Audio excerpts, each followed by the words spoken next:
one sentence, can you summarize how you feel this year went for you?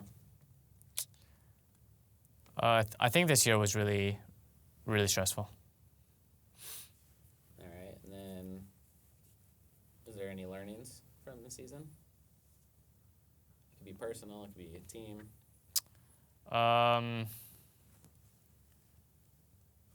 No.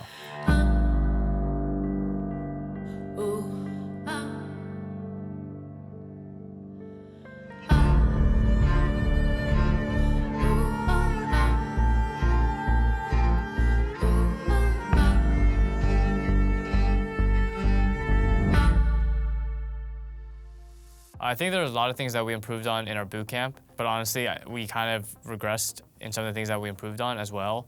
And the boot camp itself created a lot of conflict within our team. I think there was like a lot of disagreements, and in general, we just couldn't come to the same conclusions as a team on what we should be doing, and I think that was really hard for us. I would say our mid-game got a lot better. You know, it was a little bit of a shift going from range supports to melee supports, and how those impact the map and the early game. So we did a lot better at that. Like our herald situations were better, our mid-game, how like our map openings were better, and what we wanted to achieve in the mid-game.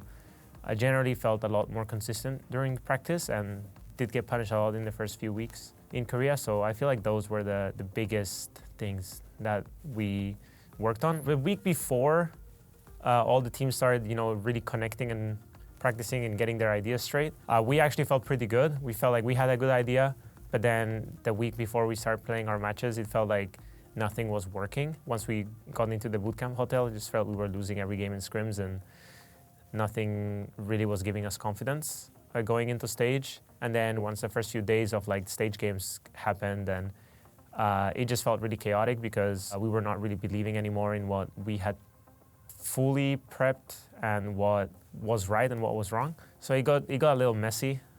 Stress started building up as well. That didn't help. You know, for me, I had the same level of confidence going to my first game and going to my last game against FNATIC. I thought our team could do it, and I really believe that every game that we played, every match that we played, we could have won going into it. We played mad in our first game. We went with a strategy that we had practiced for a long time in the bootcamp. Didn't really feel like that solid because our Talia wasn't really a flex pick, so it was just not a very good plan, honestly, but we had practiced it a lot, so we just went with it. We didn't have the best draft, in my opinion, but managed to execute our plan pretty well. I think Mad Lions were not really playing the game, honestly, so we got that first win, and we felt a little more confident going into the next few games. Just like, of course, we're happy to get a win, right? And it feels like really good. But we all expected ourselves to win against non-LCK LPL teams. So for us, it was kind of just like, okay, this is really nice, but our challenge is up ahead, and we weren't able to really beat either of the LCK LPL teams. Our LNG game was quite close. I think there were points in the game that we could have played better that would have allowed us to win. There was like a long pause in that game, which really kind of affected everyone's mental, us and the opponents. No one likes pauses. There was just like too many things that we were trying to do in that game in terms of what we didn't want to play against. So we were trying to get Berserker on a more comfortable champion and put Gala on a more uncomfortable champion, and then at the same time, they were better than us at the Maokai Jace, Azir trades. So it was just like, we had to choose one thing.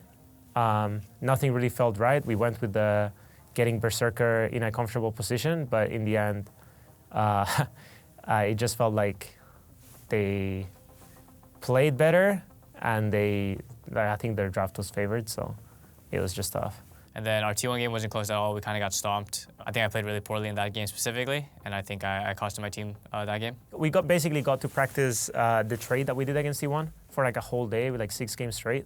So we kind of had a good idea of what we wanted to do in that game, and we were like relatively confident at the time. Like obviously now, in hindsight, Rumble seems to be doing quite well against Orianna, but at the time we thought it was like an even trade, and we just had to build to protect the Orianna, since Orianna was very OP, and Eminence was doing really well with her in scrims. It was his highest win rate champion in solo queue, so we were okay taking on that trade. I mean, like, Lee Sin or something like this is fine for me, Yes, but Lee Sin is Kha'Zix also an option. maybe too weak for my lane. Like, I probably will need, like, jungle 2v2. And I think Sejuani or Lee is okay. Probably Sejuani's the best for me, obviously, but Not gonna lie, Belveth is fucking OP this game. if you want to play Belveth, Just go pick ahead. Velvet. Just pick Velvet. He's You so, wanna Like, play so Belveth, fucking I'm OP down. versus their champs, he's except so for good this Jarvan. game. We should pick Velvet here. I'm confident. I want to play it. Go ahead. Go Yeah, ahead. yeah. Belveth? Pick Yeah, that. yeah. The idea of the Belveth pick basically was to bridge our carries. So all he had to really do is farm and defend. And he farmed faster than Jarvan, but he did a path where they could opt for a mid 2v2, then delayed his tempo. So anyway, like the situation was like very bad in the jungle department, and then they just snowballed off that and then attacked our weak lane, which was top lane in that game, and just made things really bad for us.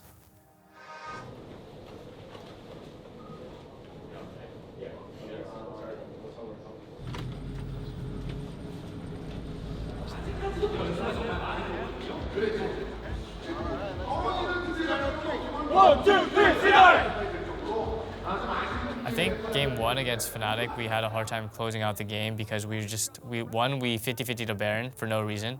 When we were so far ahead, we could have pushed them out and just started it when they had no vision. And 2, we didn't coordinate our base take very well. We just had to go where Orianna wasn't. She can only defend one lane, but instead we sent both our carries against Orianna, so we couldn't really push in the base away from Orianna. Okay, first thing first, this game, the challenge right now is to not be more tilted than they are, because we won. I know the game was shit, but the challenge is you can't exactly. You can't be more tilted than they were for this game, because they actually lost. I don't want to lose with you. I just want to be happy with win. Yeah, Yes. exactly. So with that said, I'm gonna try and give you guys some time to talk about what you should have done about this game in the mid game phase, when we were talking about Baron and we had this whole situation where they don't have tier 2s and stuff. After the game was done, we were like, hey guys, we really should have just done this. Everyone knew, but in the game, it just didn't feel like we could make the plan. No one really stepped up to make the plan on how we wanted to, get the Baron cleanly and close out the game. I feel like it was like a build-up of the whole year. So many insecurities and problems that, arise throughout a year of playing together when things don't really work out how you want them to work out, and not everyone is seeing eye to eye. So second game, we had a bad early skirmish, and there are a lot of things that we could have done better early, but we were able to actually, I was able to get a very big lead on Talia. I got very fed, and I was in a position to carry the game, but I gave away my shutdown based in a really poor spot, and then we took a bad defense on top tower that got us all killed, and then from there they kind of snowballed the game. But I think that we could have also drafted better in game 2 as well. I don't know if nerves kicked in, whatever it was, but we were just unwilling to play the things that we had previously believed in, and we were trying to go more towards comfort because emotions were rising high and stuff, and I think I could have done a much better job of putting the foot down and being guys, we need to do this. Game 3 draft also could have been better, but I think that we could have easily won that game with how the game played out. So I don't want to blame the draft too much.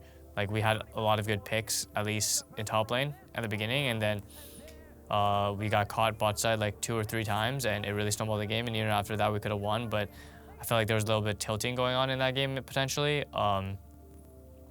And yeah, we were just stressed inside the game, I guess, and we just didn't play well. Yeah, I'm going to go stopwatch. I can flash Q. Oh, we can't go from the front though. Yeah. 3 seconds. Roll the ult, waste it all. Help her. Kill Jordan. He's inting. Jordan's dead, guys. Dead as well, though. He's not dead. I got him. I feel there's a flash. Okay. Maybe we can win. I feel there's a flash. Come on, Sugar. I can Q flash him, okay? Okay. I feel the flash. Go. Half stop watch. Go.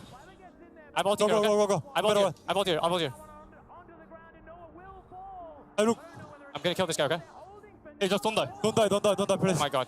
Don't give W. Okay. I mean, I don't know what to do here. Let's see. Let's hope for the best. I'm fine. And tower. I think I can't beat 5 this guy. seconds, Alistar. 2 seconds? 2 seconds? Heal. Oh, GG. Okay. My bad. How long, I guess? In this game, Humanoid was just gigantic. What does Worlds mean to me? Well, it's a challenge. It's a test to see, you know, where the team is at, how the team operates under very high stress environment, when, you know, things are not so smooth riding and you're not winning every game. I think Worlds is like everything for a pro player, especially from the West. Having strong international performances is just what makes your legacy.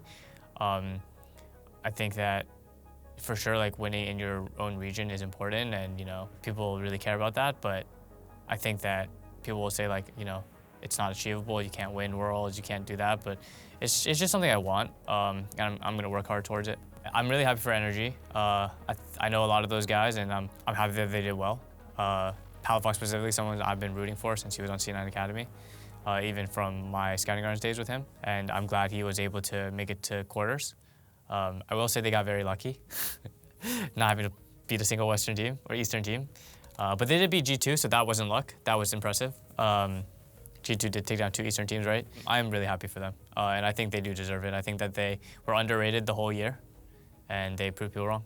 Coaching the team this year had its ups and downs. Definitely very long year.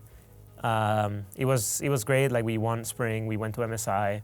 We had like a boot camp there, came back, had another 1-month boot camp. It was just a lot of work. There was like a lot of, like people don't see it because, you know, our record didn't really show it during both splits, but there was like, it wasn't easy. Let's just say that. I think something that I probably should have done differently, I don't know if I would have, is just deal with my problems earlier on. I think I let some of my problems this split like bottle up, I would say, and I didn't talk about it enough, and I think I could have probably created a better team environment or prevented some conflict if I had been more open from the beginning.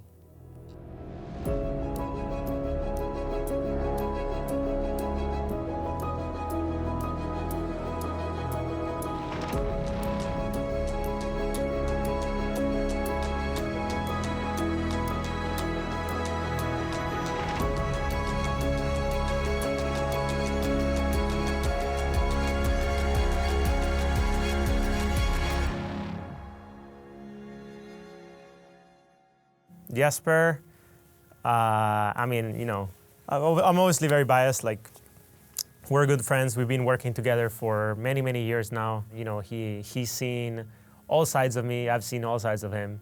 You know, I wish him the best. I'll still connect with him every now and then. Hopefully he stays in NA and we can, you know, keep going through our ritual of, you know, having dinner once in a while and, you know, connecting and keeping up with each other. Zven's someone that I have a lot of respect for, and I really enjoyed my time with him. I care about him as a friend too, and I was really sad to see him let go. I was crying a little bit this morning, you know, as I saw his post, and I made a post, you know, talking about my time with him. But yeah, I'm really gonna miss him, and he was a really good teammate. All I have to say about him, he's a winner. That's just his personality. Like that's like the way I would, you know, narrow it down to. So I'm just super happy to have worked with him. You never know what's gonna happen in the future. He is getting old though, so yeah, that's it.